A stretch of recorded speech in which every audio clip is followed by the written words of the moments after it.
네, 최경영의 정치본색 월요일은 정치권 핫피플을 만나는 시간입니다. 조국혁신당 황운하 의원님 나와 계십니다. 안녕하세요. 안녕하세요. 조국혁신당의 황운하입니다.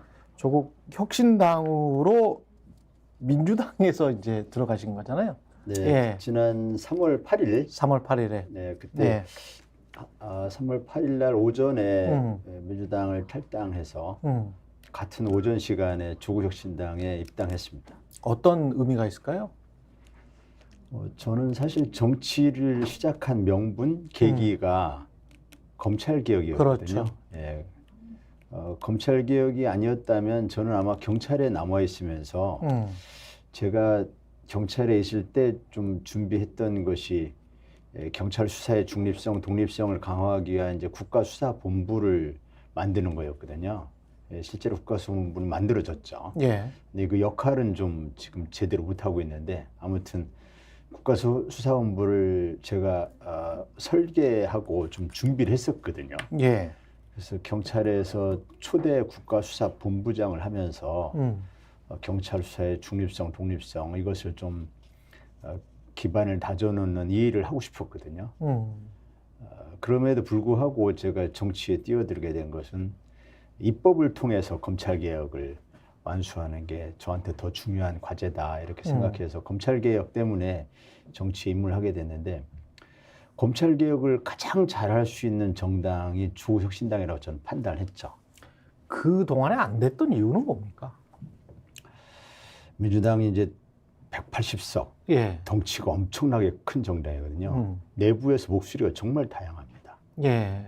검찰 출신 의원들도 있고 예. 예. 또 중도층, 민주당은 중도층을 의식해야 되기 때문에 검찰개혁 이슈가 중도층들에게 피로감을 준다. 예. 선거에 임박했을 때마다 검찰개혁 이슈를 내세우는 것은 득표에 도움이 안 된다. 이런 주장이 많았어요.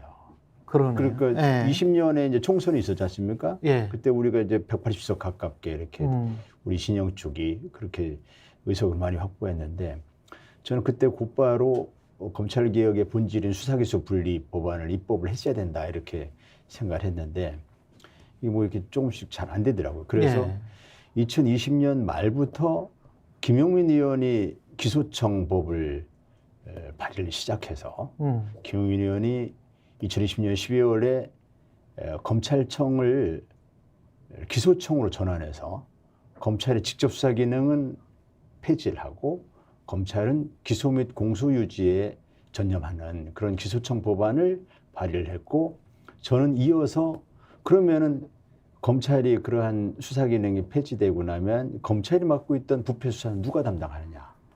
이것을 담당하는 중대범죄수사청, 이것을 신설하는 중대범죄수사청 설치법을 만들었었거든요. 예.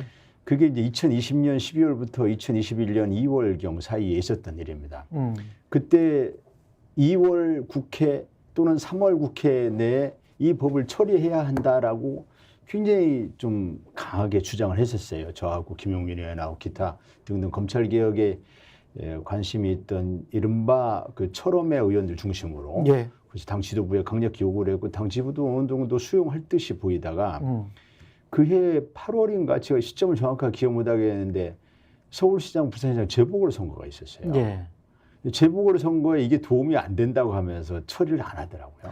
그 이후부터라고 볼 수 있나요? 아니면은 이제 이른바 조국 사태의 재판이 진행되면서 언론도 심지어는 이제 진보 언론도 어떤 그런 분위기로 몰고 갔잖아요. 윤석열 대 조국 또는 윤석열 대 박범계, 윤석열 대 추미애의 싸움으로 몰고 갔잖아요. 그렇게 하면서 이제 한쪽 편에서는 특히 이제 검찰 출신의 법조 기자들, 검찰 기자들은 윤석열의 검찰의 중립성을 이야기하는 윤석열의 편을 많이, 당신은 검찰총장이죠.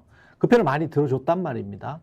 그런데 오히려 이제 윤석열이 정치를 시작을 하고 대통령이 되고 국민들로부터 그렇게 지지율이 높게 나오지 않는 이 상황에서 그때를 다시 복기를 해보면 윤석열이 검찰의 중립성과 공공성을 위해서 수사를 한 건지 아니면은 권력을 잡기 위해서 수사를 한 건지 그것부터 다시 한번 따져봐야 될 것 같기도 하고 언제든지 검찰이 어떤 개인의 사적인 욕망의 도구화가 될 수도 있는 것 아닌가. 어떻게 보세요? 지금 현재. 저는 그 윤석열 대통령이나 예. 또는 이제 한동훈 지금 비대위원장이나 이런 류의 그 검사들을 이제 극단적인 검찰주의자다 이렇게 표현하는데요. 극단적 검찰주의자다. 뭐 요즘 극단적이라는 표현이 좀 자주 좀 그 사람들 입에 오르락내리락 하는데 예. 검찰권을 가지고 못할 게 없다라고 생각하는 검찰권을 가지고 나라를 뭐 쥐락펴락할 수 있다. 예. 없는 죄도 얼마든지 만들어낼 수 있다.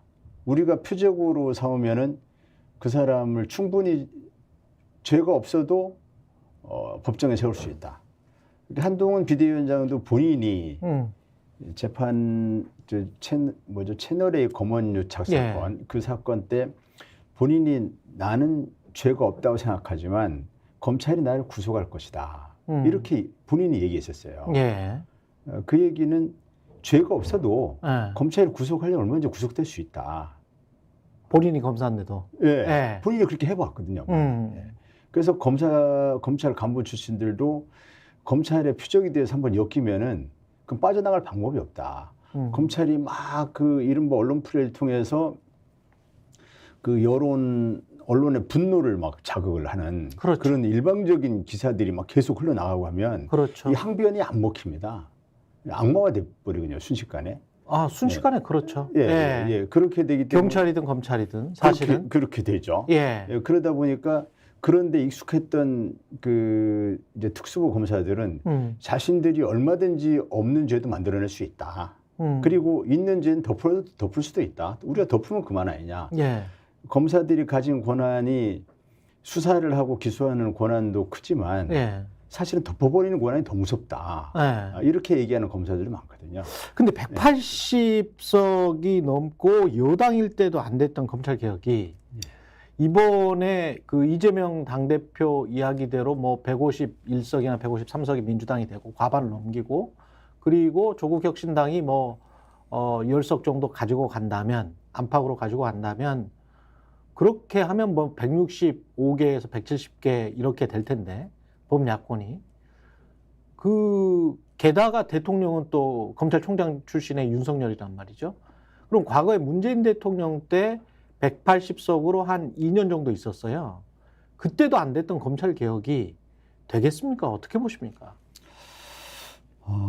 뭐 현실적으로 국회에서 법이 통과된다 하더라도 예. 대통령이 거부권 행사하면 또 무산되는 거잖아요. 그렇죠. 예, 그래서 첫째는 윤석열 대통령이 거부권을 행사할 수 없는 정도의 국민적 공감대가 형성돼 있어야 됩니다.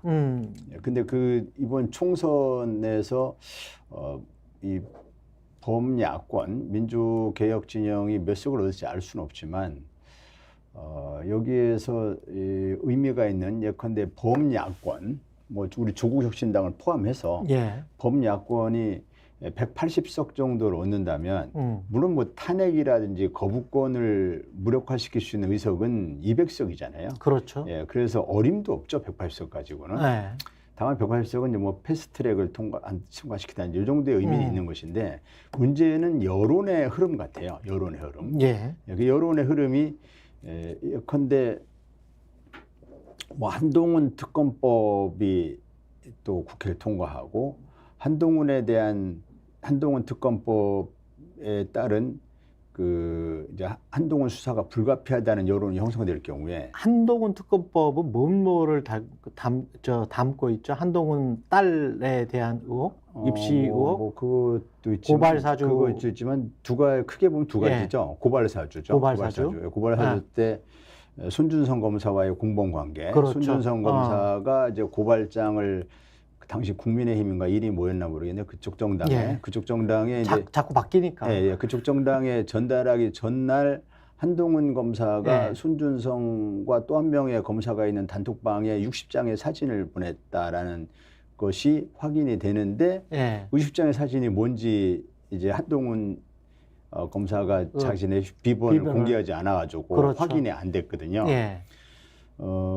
그것은 뭐 정황상 볼 때는 고발 사주와 직접 관련된 모종의 뭐 사진이든 뭐 파일이든 이런 걸 보내지 않았겠냐 이렇게 의심이 되죠. 그렇죠.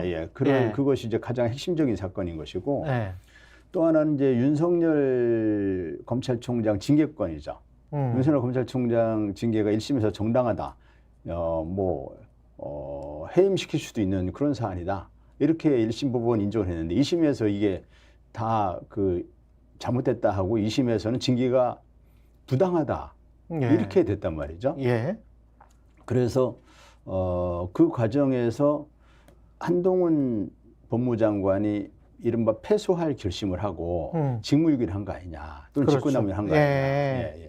이 부분이 두 가지가 현재는 이제 한동훈 특검의 핵심적인 수사 대상이고 물론 이제 딸의 뭐 논문 대필 뭐 이런 부분도 포함시킬 수 있겠죠. 스픽스는 말하는 언론입니다. 대세는 유튜브, 그중에서 스픽스. 좋아요, 댓글, 구독, 알림 설정. 여러분이 저희를 사랑해 주시고 우리가 여러분을 사랑하는 4가지 방법입니다.